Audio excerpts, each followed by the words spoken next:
પુરુષોત્તમ રૂપાલા મુદ્દે હવે શું થશે? શું પુરુષોત્તમ રૂપાલા કન્ટિન્યુ રહેશે કે પછી તેમને રદ કરવામાં આવશે, જે ક્ષત્રિયોની માંગ છે? પરંતુ હજી સુધી કશું જ થયું નથી. ક્ષત્રિયોએ એક મહારેલી, જે અસ્મિતા સંમેલન હતી, તે અસ્મિતા સંમેલન પણ કર્યું ધંધુકાની અંદર.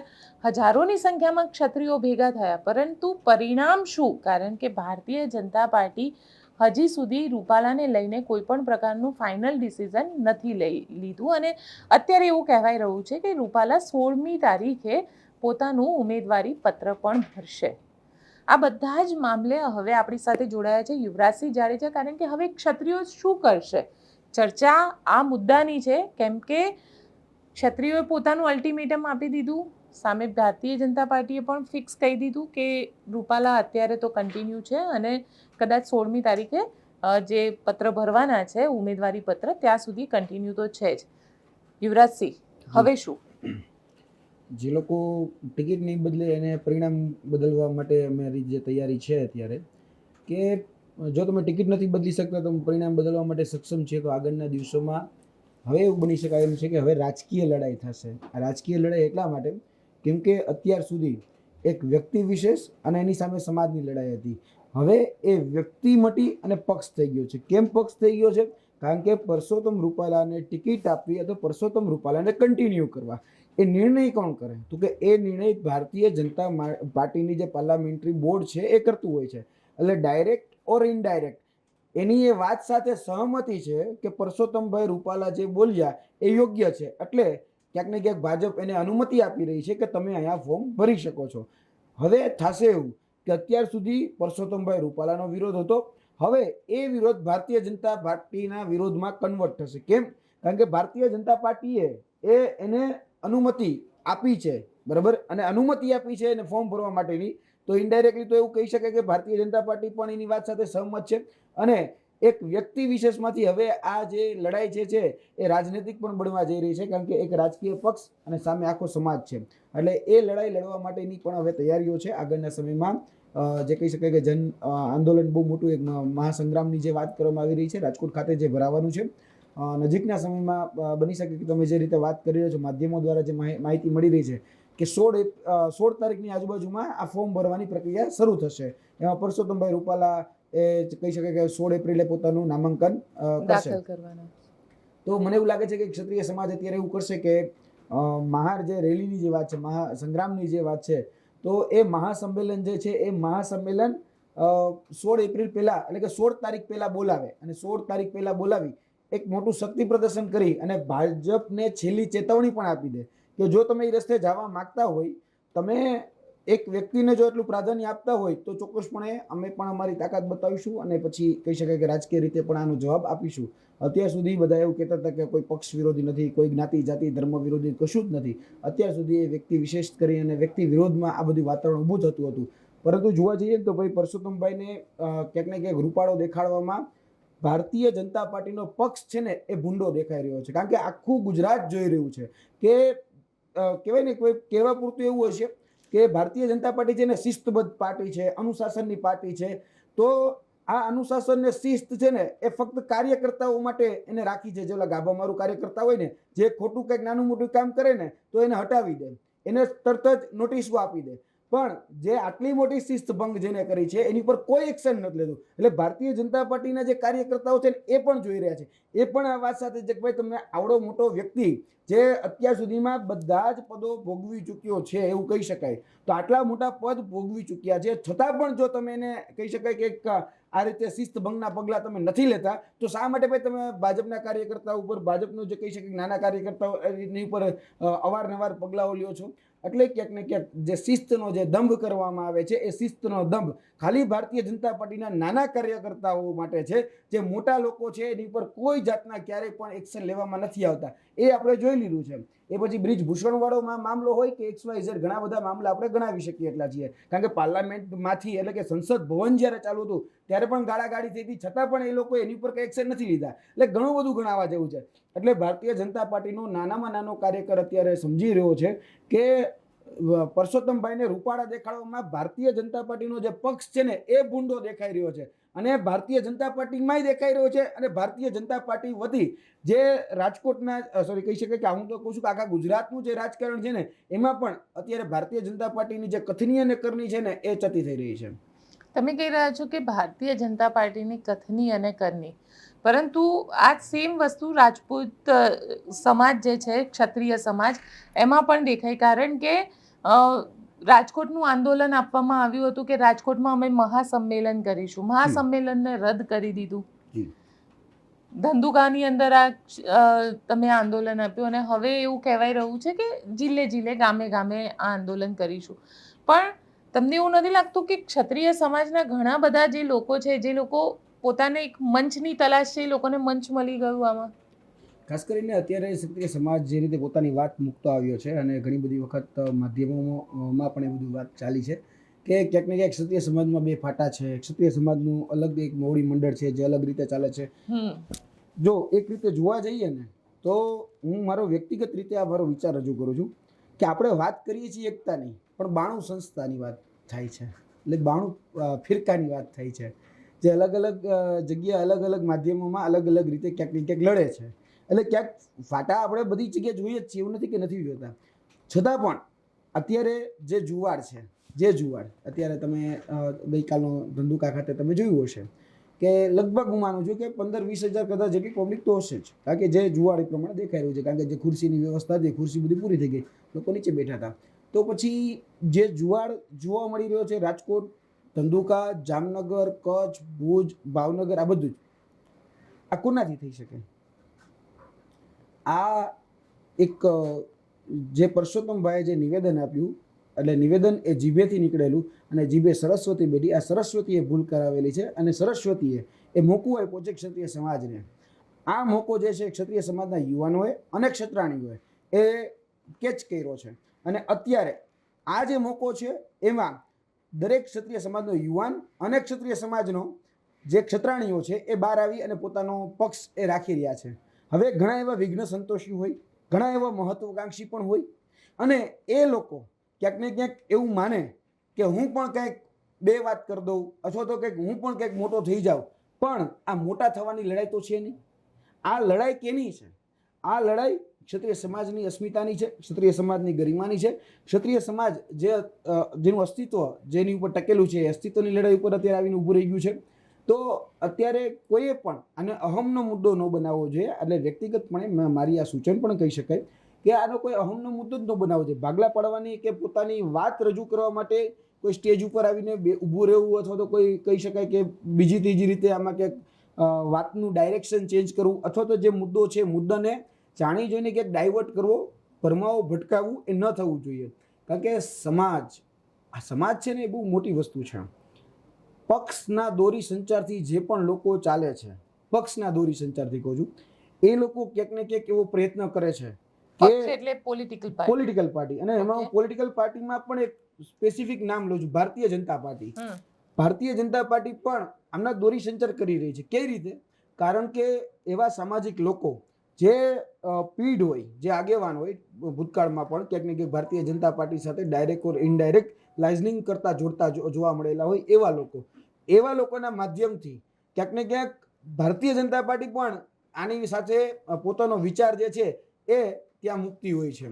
એટલે કોઈની સાથે કહી શકાય ને કે જે આગેવાનો છે જે વાત મૂકતા હોય છે એની પાછળ દોરી સંચાર પણ ક્યાંક ને ક્યાંક ભારતીય જનતા પાર્ટી કરે છે. પરંતુ એ દોરી સંચારમાં હું એટલું માનું છું કે એ દોરી સંચાર સાચો છે કે ખોટો છે એને પેલા સમજ એ જે તે આગેવાનને હોવી જોઈએ અને પછી એ પોતાની વાત મૂકવી જોઈએ. કેમ કે ઘણી બધી જગ્યાએ મેં પણ જોયું છે કે જે લોકો વાતચીત મૂકતા હોય છે, પોતાનો પક્ષ અથવા તો પોતાનો કહી શકાય મંતવ્ય અથવા તો પોતાનો દ્રષ્ટિકોણ એ બીજાનું સાંભળેલું, બીજાનું મગજમાં ઉતારેલું અથવા તો બીજા જે કહી રહ્યા છે એ માની અને પોતાની વાત મુકાતી હોય છે. એટલે આ થોડી ત્રુટિ છે. હું એને બહુ મોટી ત્રુટિ નથી કરતો, થોડી ત્રુટિઓ છે. એ ત્રુટિઓ દૂર કરી અને આ જે ક્ષત્રિય સમાજનું જે આંદોલન છે, જે સામાજિકપણે જે ચાલી રહ્યું છે, એને જો વેગ આપવામાં આવે ને તો ચોક્કસપણે આનું નિરાકરણ પણ આવી શકે છે અને ઘણું બધું આગળ પણ થઈ શકે છે. એટલે હવેનો જે પીરિયડ છે એ બહુ આમ કહી શકાય ને ક્રુશિયલ, એકદમ આમ કહેવાય ને અત્યારનો સમય બહુ સંવેદનશીલ છે. કારણ કે મેં એવા લોકો પણ જોયા છે કે જે એવું કહી રહ્યા છે કે હવે અમને છૂટો દોર આપી દો, બાકી અમે જોઈ લેશું કોણ ફોર્મ ભરે છે, કોણ ક્યાં શું કરવા જાય છે, કોણ કઈ રીતે સભા કરવા જાય છે, હવે તમે અમને છોડી દો. એમ કે ભાઈ એ લોકો ત્યાં સુધી આવી ગયા છે. અમે એવું નહીં કહીએ કે તમે ભાઈ અમને જેલમાં ટિફિન દેવા આવો, અમે તમને એવું પણ નહીં કહીએ કે તમે અમારા જામીન ગોતીને આવો, અમારે શું કરવું છે અમે જાણીએ છીએ. એટલે આ હવે આંદોલન જે છે ને, હવે ક્યાંક ને ક્યાંક મને એવું લાગે છે કે આ અત્યારે જે લાવાડ નળ કે દાવાડ નળ જે હોય એમ બહાર નીકળવું હોય, એ હવે બહાર નીકળવું થઈ રહ્યો છે. એટલે કદાચ આગળ શું થશે ને, હજી બધા જ ચિંતામાં છે. હું એમ માનું છું કે રાજકોટ ચિંતામાં છે, ભાજપ ચિંતામાં છે, અને સમાજ પણ ચિંતામાં છે કે હવે આને કયું ડાયરેક્શન આપવું. કારણ કે ગઈકાલે એક બહુ સરસ સ્ટેટના વંશજ હતા, એમને બહુ સરસ વાત કરી હતી કે આ જે અત્યારે આંદોલન ચાલી રહ્યું છે ને, એ અશ્વમેઘના યજ્ઞ જેવું છે. અશ્વમેઘનો જે ઘોડો છે એના જેવું છે કે અશ્વમેઘનો ઘોડો એ અત્યારે પોતાની રીતે ક્યાંક ને ક્યાંક ફરી રહ્યો છે. અને અશ્વમેઘનો ઘોડો જે હોય ને, એ અશ્વમેઘનો જ્યારે યજ્ઞ ચાલતો હોય એની પહેલા એ ત્યાં ઉપસ્થિત થઈ જતો હોય છે. એનો કોઈ રથી ન હોય, એને પકડીને લાવવાનો હોય. મહાભારતમાં પણ આપણે જોયું છે, રામાયણમાં પણ આ જોયું છે આપણે અશ્વમેઘના યજ્ઞ વિશે. તો અશ્વમેઘના ઘોડાનો કોઈ પણ રથી કે મહારથી નથી, તો એને જેવું છે. અત્યારે કોઈ રથી કે કોઈ મહારથી નથી. કોઈક રથી કે મહારથી બનવાની કોશિશ જરૂર કરે છે, પણ એ નિષ્ફળ સાબિત થશે. કેમ? કારણ કે એટલા માટે નિષ્ફળ સાબિત થશે કારણ કે બધા લોકોની પોતાની અલગ અલગ આઈડિયોલોજી છે. આપણે જે બાણું ફિરકાની વાત કરીએ તો બાણું ફિરકાની આઈડિયોલોજી અલગ અલગ હોવાની છે.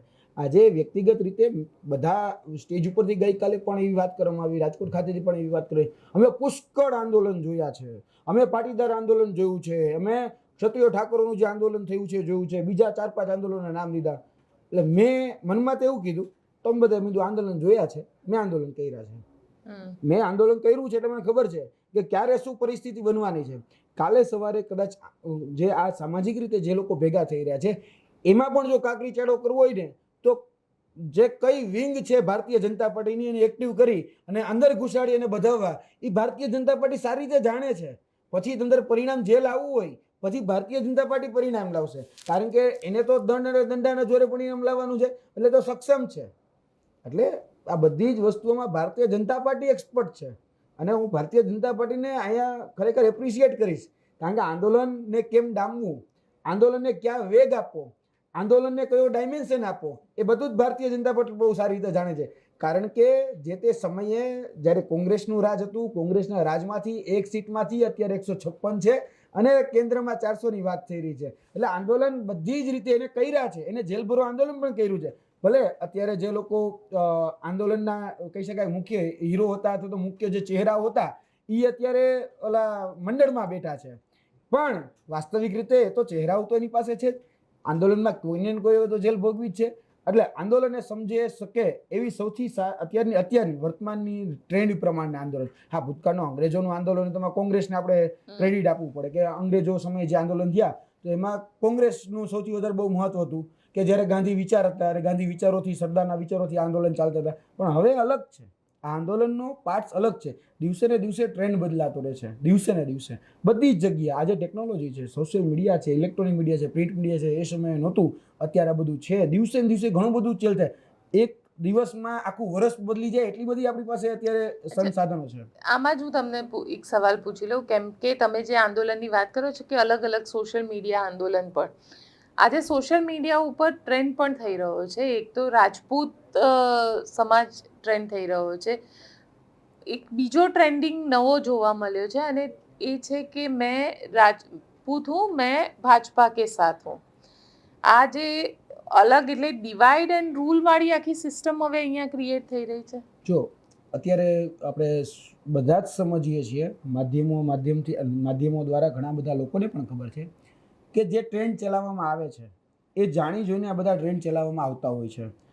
અમુક લોકો જે આ રીતે એની પોતાની જે ટ્રોલ આર્મી બેસાડેલી છે, જે તે પાર્ટી હોય, એ આ પ્રકારના ટ્રેન્ડ ચલાવતી હોય છે, જેમાં જાણી જોઈને ઘણી બધી વખત એવું પણ થાય છે કે ઉશ્કેરણીજનક પણ એવી ટ્વીટો કરવામાં આવતી હોય છે. મેં અત્યારે ખાસ કરીને જોયું છે, મોદી કા પરિવાર પાછળ લાગ્યું હોય અને એને પાછળ કોઈ એડ્રેસમાં એક કહેવાય ને કે એક સામાજિક નામ લખેલું હોય અને એ પછી બીજા સમાજને ઉશ્કેરતો હોય. આપણે કોઈનું નામ નથી લેવું, પણ એવું થાય છે એક સમાજનું પછી લખાણ રાખે કે અમે તો આ મોટા છીએ, પણ પછી એ સામેવાળા સમાજને ક્રિટિસાઇઝ કરે, સામેવાળા સમાજની હલકી કરે, એવું કરે. એટલે સામે ક્યાંક ભટકાવાના, ભરમાવાના અને કહેવાય ને કે ભાઈ અત્યાર સુધી જે ભાગલા પાડો અને રાજ કરો નીતિ જે છે એના માટેના આ બધા એક્સપેરિમેન્ટ થઈ રહ્યા છે. સોશિયલ મીડિયા ઉપર પણ એક્સપેરિમેન્ટ થાય છે. કેમ? કારણ કે અત્યારે જે આંદોલન ચાલી રહ્યું છે અત્યારે વર્તમાનનું આમ કહેવાય કહી શકાય કે ક્ષત્રિય સમાજનું જે આંદોલન ચાલી રહ્યું છે એમાં સોશિયલ મીડિયાનો સહારો બહુ સારો છે. સોશિયલ મીડિયાથી અવેરનેસ આવે છે. આજે હું તમને એક વાત કરું છું, ધંધુકા ખાતે આંદોલન કરવાનો, ધંધુકા ખાતે સ્નેહ મિલન કરવાનો હતો, આ રીતે ઉમા અસ્મિતા સંવાદ કરવાનો હતો. તો અસ્મિતા સંવાદની પોસ્ટ એ ખાલી સોશિયલ મીડિયામાં મૂકવાની હતી, ખાલી સોશિયલ મીડિયામાં મૂકાણી છે અને લોકો ઉમટી પડે છે. સોશિયલ મીડિયા આજ વખતે આંદોલનને વેગ આપનારું છે. તો હવે એ જ સોશિયલ મીડિયાનો ઉપયોગ કરી લોકોને ગેરમાર્ગે કઈ રીતે દોડવા, તો એ આપણે જાણીએ છીએ. તો આ બધા જ પ્રકારના ટ્રેન્ડ એ ચાલશે, હજી પણ ચાલશે. મેં રાજપૂત હું, ભાજપ કે સાથ હું, એ ટ્રેન્ડ પણ ચાલશે. ઘણા બધા એવા ટ્રેન્ડ પણ ચાલશે કે ભાઈ અમે વર્ષોથી ભાજપ સાથે સંકળાયેલા છીએ અને અમે ભાજપને જ વોટ આપનારા છીએ, આવું બધું પણ ચાલશે. પણ આ જાણી જોઈને ભટકાવો, ભરમાવો અને છેલ્લે ભડકાવો, આ નીતિ રીતિ એ ભારતીય જનતા પાર્ટીની અમે જે તે સમયે આંદોલન કરતા હતા ત્યારે પણ હતી. એવું નહોતું કે નહોતી. અમારે જ્યારે જે તે જગ્યાએ ટ્વિટરમાં 8-8 લાખ 10-10 લાખ ટ્વીટ થતી ત્યારે પણ અમુક લોકો આવીને બફાટ કરીને જતા રહેતા. પછી એ આપને ખબર છે ટ્રોલ આર્મીના હોય છે.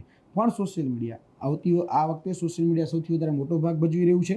અને ક્યાંક ને ક્યાંક મને એવું લાગી રહ્યું છે કે આંદોલન હજી મોટો વેગ પકડવાનો છે. હું હજી પણ કહું છું, આ વાદળ છે એવું વાતાવરણ જે છે ને એ તુફાન પહેલાંની શાંતિ છે. અને આ તુફાન પહેલાંની શાંતિ છે ને એ કંઈક નવા સમીકરણો બદલી નાખશે. જે 26માંથી 26ની વાત કરે છે, જે 400 પારની વાત કરે છે, હું માનું છું ખૂબ કંઈક અઘરું થઈ જવાનું છે. કાં તો રેકોર્ડ બ્રેક થઈ જવાનું છે અને કાં પછી બધા જ રેકોર્ડ જે છે ખાલી વિચારેલા છે ને એ ત્યાં રહેશે. પાછું ઘર ભેગો થવાનો વારો આવી શકે. ત્યાં સુધી આ સમીકરણ ચેન્જ થઈ શકે એમ છે. કારણ કે મેં કીધું કે દાવાનળના ઓલા જે કહેવાય ને એની ઉપર બેઠા છીએ અત્યારે. તો જ્વાળામુખી ક્યારે ફાટે એનું કંઈ નક્કી નથી. એટલે અત્યારે પરિસ્થિતિ આવી છે. અને જે લોકો ખરેખર અત્યારે એમ કહે છે ને, ઘણી વખત તમે જોયું હશે કે Bharatiya Janata party micro planning કરી રહી છે. ખરેખર સાયકો પ્લાનિંગ કરી રહી છે. માઇક્રો પ્લાનિંગ છે જ નહીં, સાયકો છે. હું સાયકો એટલા માટે શબ્દ વાપરું છું કેમ કે જે એક વ્યક્તિના કારણે આટલું બધું જે ડેમેજ થઈ રહ્યું છે છતાં એ વ્યક્તિને હટાવવામાં નથી આવતા અને સામે એને ઊભા કરવામાં આવે છે, સામે એને વધારે આક્રમક બનાવવામાં આવે છે, સામે ચાલી અને ઘણા બધા એવા સ્ટેટમેન્ટો વિવાદિત, એવું નહીં, એના સમર્થન કરતા એટલે કે ભારતીય જનતા પાર્ટીમાં જ રહેલા જે ધાર્મિક આગેવાન હોય કે સામાજિક આગેવાન હોય એ પણ બહાર આવીને બોલી રહ્યા છે કે ભાઈ 5-25 હજાર વોટ જતા રહે તો અમને કાંઈ ફરક ન પડે, આવું નિવેદન આવે છે. પણ તમે બલિદાનને અને વોટને કઈ રીતે તુલના કરશો? આજે 5-25 હજાર વોટ અને સામે જે સમાજે આપેલું જે બલિદાન છે કે 562 દેશી રજવાડા, તમે કઈ રીતે કેલ્ક્યુલેટ કરશો? તમે કઈ રીતે કેલ્ક્યુલેટ કરશો કે 1815 કૃષ્ણકુમારસિંહ જે આપ્યા તો એનું વજૂદ એટલે વજન અત્યારે વોટની દ્રષ્ટિએ આટલું જ છે? આ નહીં થઈ શકે. જે લોકો કદાચ આવું વિચારી રહ્યા છે ને, ભલે લોકશાહીમાં જીવી રહ્યા હોય પણ આવું વિચારી રહ્યા છે, ઓલા માછા આપ્યા છે લીલા. કેમ? કારણ કે આ જે મોટા મોટી વાતો ફાકા ફોજદારી થાય છે કે અમે હિન્દુત્વની સરકાર છીએ, અમે હિન્દુત્વવાદી છીએ, રાષ્ટ્રવાદી છીએ. અમે ભારતીય જનતા પાર્ટી પોતાને એમ કહે છે કે ભાઈ દલની જે વાત કરતી હોય કે ભાઈ વ્યક્તિથી મોટો પણ દલ છે, દલથી મોટો પણ વિશ્વ છે, રાષ્ટ્ર છે, એ બધી વાત કરે છે. તો આજે એક વ્યક્તિ આવો બફાટ કરે છે તો તમારા માટે દળ મહત્વ એટલે કે પક્ષ મહત્વનો છે કે શું મહત્વનું છે? જે લોકો હિન્દુત્વની વાત કરે છે આજે જોઈ લો કે આ જે સોમનાથની ધજા જે છે એ કોને કારણે ફરકે છે? એ હમીરજી ગોહિલનું જે બલિદાન છે એ કેમ ભૂલી જાય છે? આજે દ્વારકાની ધજા ફરકે છે, આજે ખોડિયાર માતાજીની જે ધજા ફરકે છે તો એમાં લીલા માથાની આહુતિ અપાણી છે. 16 વખત મોહમ્મદ ગઝની જેવા લોકો પણ અહીંયા આવ્યા છે, મોહમ્મદ ગોરી જેવા લોકો પણ આવ્યા છે, મીર કાફર જેવા પણ લોકો હતા, મીર જાફર જેવા પણ લોકો હતા. તો શા માટે ભાઈ ભૂલી રહ્યા છે? એ સમયે ક્ષત્રિયોએ આગળ આવીને પોતાના માથાની આહુતિ દીધી. તમે શું એને 5-25 હજારના વોટથી તુલના કરશો? કે 5-25 હજાર વોટથી એમને શું ફરક પડી જવાનો છે? એટલે તમે તુલના શેની કરો છો? આ બલિદાનની તુલના તમે વોટ હારે કરશો? એટલે જે લોકો પણ આવું બફાટ કરે છે, જે લોકો પણ આવી કહી શકે નિમ્ન કક્ષાની માનસિકતા રાખે છે, એને તો ખરેખર સમજવું જોઈએ કે તમે એક ધાર્મિક આગેવાન હોય, તમે એક સામાજિક આગેવાન હોય, તમે કહી શકાય કે રાજકીય આગેવાન પણ હોય, તો પણ આ રીતનો બફાટ યોગ્ય નથી. કેમ કે આ તમે જે અત્યારે જે હવન થઈ રહ્યો છે, જે અત્યારે કદાચ આગ લાગી છે, એ આગમાં અત્યારે તમે તેલ નાખવાનું કામ કરો છો. જે લોકો સમજે છે, અમારા જે કદાચ કહી શકાય કે બુદ્ધિજીવી લોકો છે, જે સમજે છે કે આ જે છે એ ખરેખર ખૂબ ખોટું થઈ રહ્યું છે. હું તો માનું છું કે આ તેલ નાખવાનું જે કામ કરે છે, તો ઘી નાખવાનું કામ કરે છે, એ ઘી એ ખાલી કઈ રાજપૂત સમાજને લઈને નહીં ડૂબે, એ બધા જ સમાજોને લઈને ડૂબશે. કારણ કે આજે ક્ષત્રિય સમાજ એ રક્ષકની ભૂમિકામાં જોવા મળે છે. આજે દેશના સીમાઓની રક્ષા કરવા માટે તમે જોઈ લેજો મુખરે કોણ હોય છે. આજે દેશના અંદર જ્યારે પોલીસ ફોર્સ હોય તો પોલીસ ફોર્સમાં પર આજે ક્ષત્રિય જે યુવાન છે એ પોતાનું તન મન ધન બધું જ અર્પણ કરી અને એક સામાન્ય કોન્સ્ટેબલ જજુમવા માટે કે પીએસઆઈ બનવા માટે કોન્સ્ટેબલથી લઈને પીઆઈ સુધી ત્યારે જજુમતો હોય છે. કેમ? કારણ કે એનામાં એક ગુણ છે, એ બાય જીનેટિક આવેલા છે, બાય બ્લડ આવેલા છે કે ભાઈ રક્ષણની ભૂમિકામાં આપણે ચાલીએ, રક્ષણની ભૂમિકા આપણે યોગ્ય રીતે કરી શકીએ. તો એના કહી શકાય ગાયોનું રક્ષણ કરવું હોય ત્યારે પણ આહુતિ દીધી છે, બેટીનું રક્ષણ કરવું હોય એટલે કે માતા બહેનોનું રક્ષણ કરવું હોય ત્યારે પણ આહુતિ દીધી છે લીલા માથાઓની, અને દેશના સીમાડાનું રક્ષણ કરવું હોય ત્યારે પણ આહુતિ દીધી છે. તો તમે એને કઈ રીતે ગણાવો છો કે ભાઈ 5-25 હજાર વોટથી કાંઈ ફરક નથી પડી જવાનું? આ જે નિવેદન છે એ ક્યાંક ને ક્યાંક આ બધા આવા પ્રકારના બધા જ નિવેદનો, આ એક નિવેદન નહીં, આવા પ્રકારના જે લોકો નિવેદન આપી રહ્યા છે એ બધા જ લોકો ક્યાંક ને ક્યાંક આમાં ઘી હોમી રહ્યા છે. પછી કોઈ આવીને કહી જાય કે આ કોંગ્રેસ પ્રેરિત છે, કોઈ આવીને કહી જાય આમાં કોંગ્રેસ પ્રેરિત છે એવું પ્રશાંત કોરટે કીધું. હવે ખરેખર જોવા જઈએ તો કોંગ્રેસ પ્રેરિત આ પેલા તો સમજવા જેવી વાત છે. હું એવું માનું કે કોંગ્રેસ તો કદાચ આનો કદાચ લાભ લઈ શકે એટલી સક્ષમ છે, એવું પણ નથી કે નથી સક્ષમ.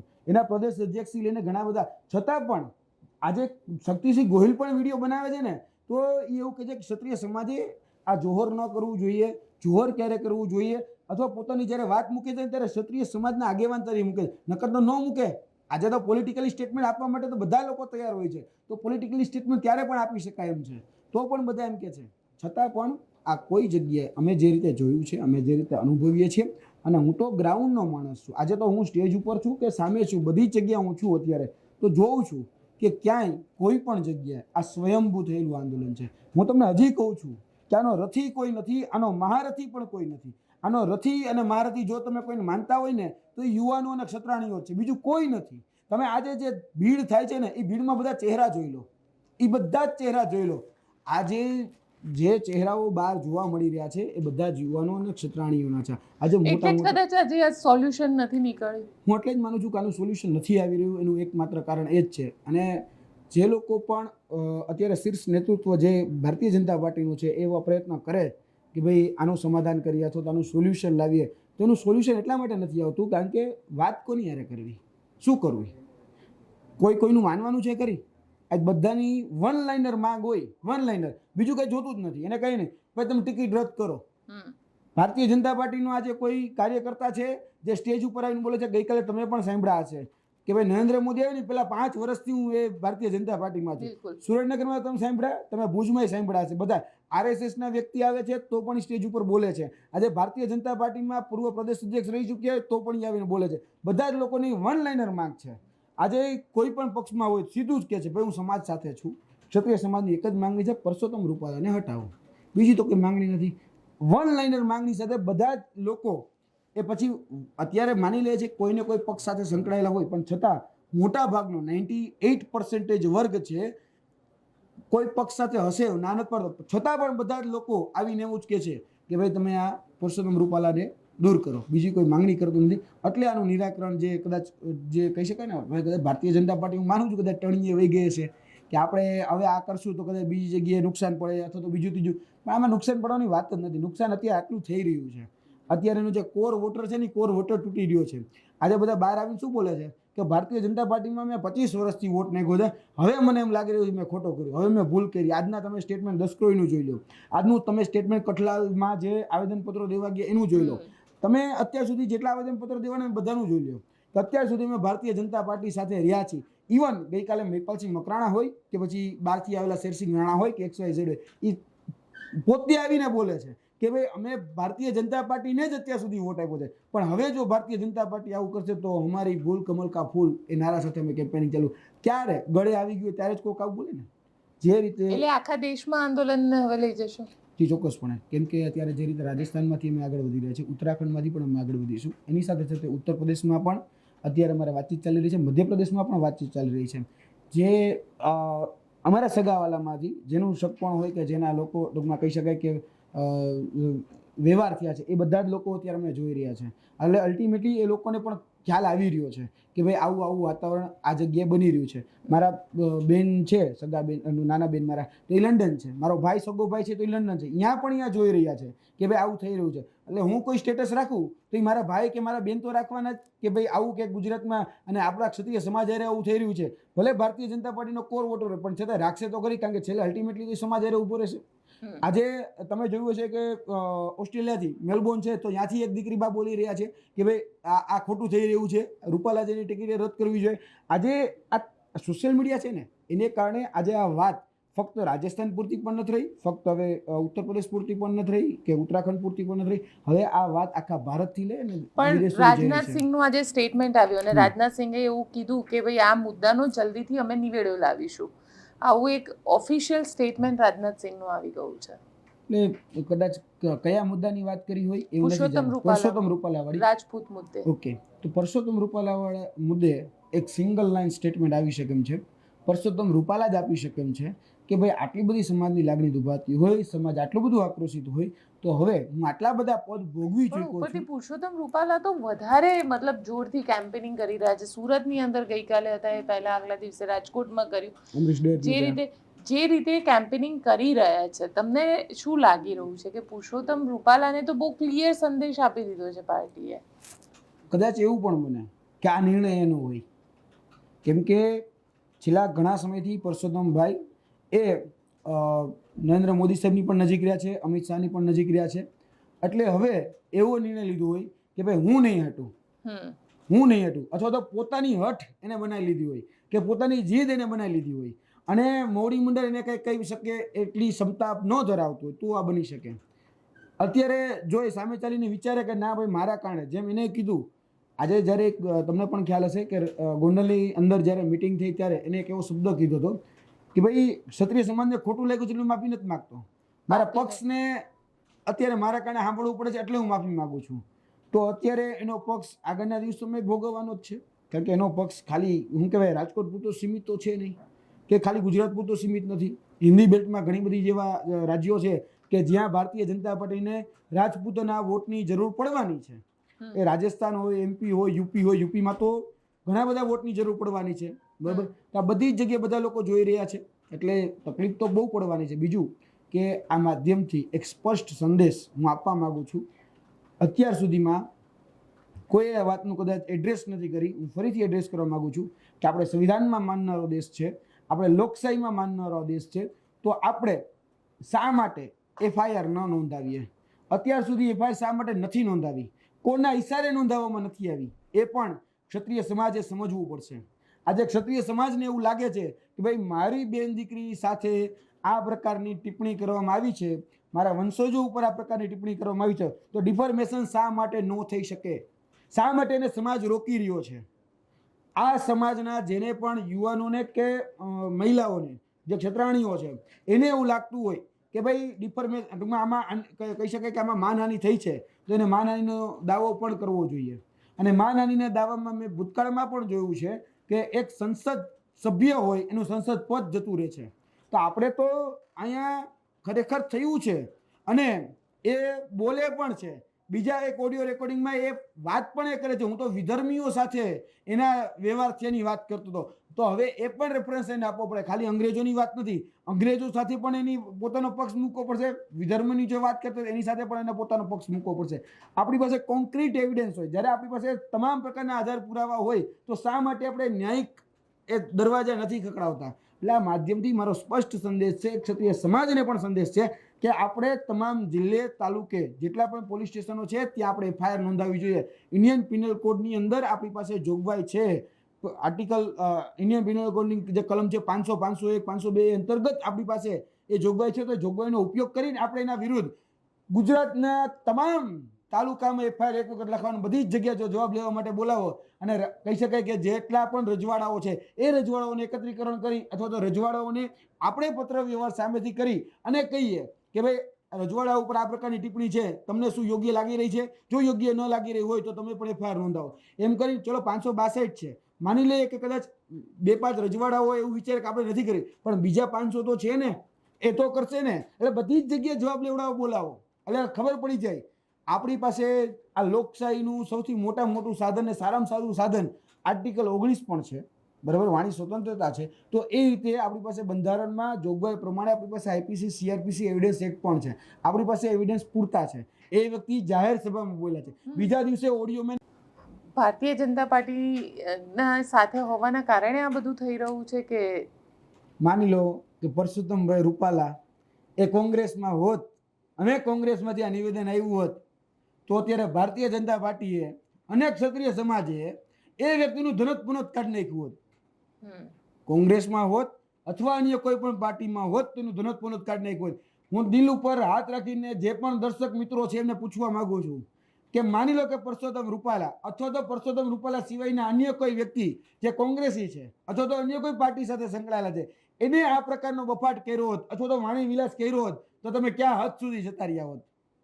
એટલે આ જે લોકો ભારતીય જનતા પાર્ટીમાં છે એ લોકો ક્યાંક ને ક્યાંક દોરી સંચાર કરી અને આ જાણી જોઈને રોકવાની પ્રયત્ન કરી રહ્યા છે. હું તમને કહું છું, ગેરંટી મારીને કહું છું, એક વખત એફઆઈઆર નોંધાવો, એક વખત ખાલી એફઆઈઆર નોંધાવો, પછી કેટલી હો થાય ને કેટલી પરસોત્તમભાઈ સામે ચાલીને કહેવાય કે ભાઈ હવે એફઆઈઆર નો નોંધતા હું મારી ઉમેદવારી પાછી ખેંચું છું. એટલી તાકાત આપણા સંવિધાનમાં, એટલી તાકાત આપણા ન્યાયતંત્રમાં છે. આ લોકશાહીમાં જીવીએ છીએ તેનો ઉપયોગ કરવો જોઈએ. કેમ નથી નોંધાવતા? ચોક્કસપણે અમે નોંધાવવાના જ છીએ. અને હવે અમે આ વાત ગઈકાલે સ્ટેજ ઉપરથી પણ કરી થઈ ગયા યુવરાજસિંહ અને વિવાદ સતત ચાલી રહ્યો છે. અમે નોંધાવવાના છીએ. ગઈકાલે પણ અમે જાહેરાત કરી દીધી. જે લોકો અત્યાર સુધી રોકવાના પ્રયાસ કરતા હતા એને પણ કહી દીધું કે રોકાવાનું નથી. આપણે બધાએ સામે ચાલી અને પોલીસ સ્ટેશને જવાનું છે. જે લોકો ક્યાંક ને ક્યાંક ભાજપૂત બની ગયા છે એ લોકો ક્યાંક ને ક્યાંક જે દોરી સંચાર કરી રહ્યા છે એને કારણે આ બધું અટકી પડ્યું હતું. તમે જોજો મારા સ્ટેટમેન્ટ, ભલે હું 5 મિનિટ બોલું છું અથવા તો 10 મિનિટ બોલું છું સ્ટેજ ઉપર, પણ મારા સ્ટેટમેન્ટ હંમેશા બોલ્ડ હોય છે. હું હંમેશા મારી વાણી ઉપર સંયમ રાખી અને જે કહેવાનું હોય એ કહીને જાઉં છું. ગઈકાલે પણ મેં એક વાતનો ઇશારો કર્યો હતો. કુહાડી વાળી વાત કરી. કુહાડી આખા જંગલમાં આવે છે અને જંગલ આખું દાંત કાઢે છે કે ભાઈ કુહાડી તું શું આવી, તું અહીં શું કરી શકવાની? તો કુહાડી કે હું તમારો વંશ નાશ કરી નાખવાની છું. તો એ બધા દાંત કાઢે છે, તારાથી હું થઈ જવાનું. ત્યારે એક કુહાડીમાં ક્યાંક ને ક્યાંક જે કહી શકાય વિઘ્ન સંતોષી અને એની સાથે સાથે કહું છું મહત્વાકાંક્ષી, એની સાથે સાથે પણ કહું છું સ્વાર્થી લોકો એનો હાથો બને છે. એ કુહાડીનો હાથો બને અને એ કુહાડીનો જ્યારે હાથો બને છે ને ત્યારે ખરેખર જે વર્ષોથી તોતિંગ જે ઝાડવા ઉભા હતા, જેનું વટવૃક્ષ હતું, એ વટવૃક્ષનું સત્યાનાશ આ કુહાડી કરી નાખે છે. એવા હાથા અને એવા ખંભા એ ક્યાંક ને ક્યાંક કોઈ ને કોઈ જગ્યાએ ભાજપૂતો જે બને છે ને એને કારણે આ પરિસ્થિતિ છે. અત્યારે પણ હું આ વાત એ ઈશારામાં સમજાવું છું કે ક્યાંક આપણા જ હાથા બન્યા છે, આપણા જ ક્યાંક ખંભા બન્યા છે, એટલે આ પરિસ્થિતિ છે. રાજપૂત સમાજ આજે એક થઈ અને બધી જ જગ્યાએ માંગણી એક જ રાખે કે ભાઈ ક્ષત્રિય સમાજનું અપમાન થયું છે. હું ભલે 100 પાર્ટીમાં છું, એ મારો પોલિટિકલ છે, પણ ક્ષત્રિય સમાજ સાથે આજે ઊભો છું. આ ન થવું જોઈએ. આ વ્યક્તિને તમે દૂર કરો. આની જગ્યાએ ક્ષત્રિય સમાજની જગ્યાએ બીજો કોઈ પાર્ટી હોત તો શું થાત? આની જગ્યાએ બીજી કોઈ પાર્ટી હોત તો શું થાત? ગઈકાલે તમને યાદ હશે, તમે કદાચ પ્રવચન સાંભળ્યું નથી સાંભળ્યું, શેરસિંહ રાણા એ વાત કરી રહ્યા હતા જ્યારે એવું કહેતા હતા કે ભાઈ જે ભારતીય જનતા પાર્ટી એમ કહે છે અમે ચૂંટણી જીતીએ છીએ, પણ એવું નથી.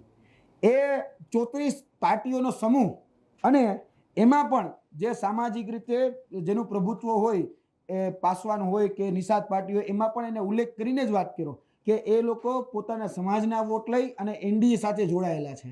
આજે એનડીએ કદાચ એમાંથી હટી જાય ને તો એનડીએને એટલી સીટ પણ ન આવે. વાત બહુ સ્પષ્ટ હતી, હું સમજી, એનો ઈશારો પણ હું સમજતો હતો. એવું નથી, કદાચ આ ઈશારો જ્યારે પણ ત્યારે સામાજિક લોકો જે સમજશે તે બહુ મોડું થઈ ગયું છે. એ પણ વાત એટલી સત્ય અને હકીકત છે. તો ત્યારે આખા સમીકરણો ચેન્જ થઈ શકે એમ છે. એટલે અત્યારે પણ આ સમય છે. કેમ નથી માનતા? અત્યારે માનવું જોઈએ ને ક્ષત્રિય સમાજનું. કાંઈ નહીં તો કાંઈ નહીં, ચલો હું એમ કહી શકું 15% વોટર તો છે. આમ તો 17% છે વોટરની દ્રષ્ટિએ જો જોવામાં આવીએ તો. હું બધો જ વોટરને ગણીને ચાલું છું. હું કાઠીને પણ ગણું છું, હું નાડોદાને પણ ગણું છું, હું હાટીને પણ ગણું છું. એની સાથે સાથે જોડાયેલા જે આપણો મોટો વર્ગ જે અમારા સૌરાષ્ટ્રનું જે કારડીયા રજપૂત આવે તેને પણ ગણું છું. ઉપરના જે ક્ષત્રિય સમાજના જે અમારા ગામડા એટલે કે વિસ્તારો જે છે એટલે મધ્ય ગુજરાતની બાજુના અને સાથે સાથે ઉત્તર ગુજરાતના, હું બનાસકાંઠા પાટણથી લઈ અને બરોડા સુધીના જે વિસ્તારો છે એમાં બધાને ગણું છું. તો આ 17% વોટિંગ છે. 17%ની અસર કેમ નથી પડતી? પડવી જોઈએ ને. આજે બીજો કોઈ સમુદાય અથવા તો બીજો કોઈ સંપ્રદાય અથવા તો બીજો કોઈ કહી શકાય કે જ્ઞાતિ જાતિનો વિવાદ હતો તો શાંત પડી ગયો હોત. પણ નથી પડતી. એટલે ટેકન ટુ ગ્રાન્ટેડ જે લેવામાં આવી રહ્યો છે એમાં અત્યાર સુધી જે ઘટતું હતું એ આપણે હવે સમજવું પડશે. મેં કીધું એમ કે આપણે કોઈ દોરી સંચાર કરે છે તો દોરી સંચાર નથી થવા દેવાનો. કોઈ પાર્ટીના મેન્યુપ્યુલેટ કરે અને પછી આપણે એ પગ વાતાવરણ ત્યાંથી આવે જે હાથો બનીને આપણી પાસે મૂકે છે ત્યાં ખોટ છે. એટલે એ સમજવાની જરૂર છે આપણે બધાએ, એટલે ક્ષત્રિય સમાજે આ સમજવાની જરૂર છે. ચલો જોઈએ હવે આનું સોલ્યુશન શું નીકળે છે. તો આપને અમારો રિપોર્ટ કેવો લાગે કોમેન્ટ બોક્સમાં ચોક્કસથી જણાવજો. અમારી ચેનલ નિર્ભય ન્યૂઝને લાઇક, શેર અને સબસ્ક્રાઇબ કરવાનું ભૂલશો નહીં.